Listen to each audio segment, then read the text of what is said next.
కొత్త chief election commissioner పదవికి జ్ఞానేశ్వర్ కుమార్ నియామకాన్ని ప్రతిపక్ష నేత రాహుల్ గాంధీ అభ్యంతరం వ్యక్తం చేశారు. చీఫ్ ఎలక్షన్ కమిషనర్ ఎంపిక ప్రక్రియపై సుప్రీంకోర్టులో కేసు పెండింగ్లో ఉన్న దృష్ట్యా తీర్పు వెలువడేదాకా నియామకాన్ని పెండింగ్లో పెట్టాలని రాహుల్ గాంధీ సూచించారు.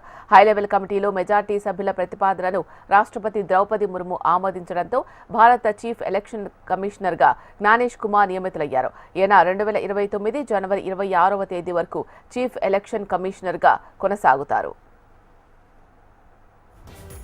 జ్ఞానేశ్వర్ కుమార్ 1988 ఐఏఎస్ బ్యాచ్ కు చెందిన కేరళ క్యాడర్ అధికారి. వివిధ ప్రభుత్వ శాఖల్లో సమర్థవంతంగా పనిచేశారు.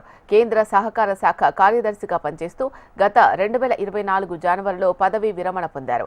ఆయన కెరియర్లో పార్లమెంటరీ వ్యవహారాల కార్యదర్శిగా, హోంశాఖలో జాయింట్ సెక్రటరీ, అడిషనల్ సెక్రటరీగా పనిచేశారు.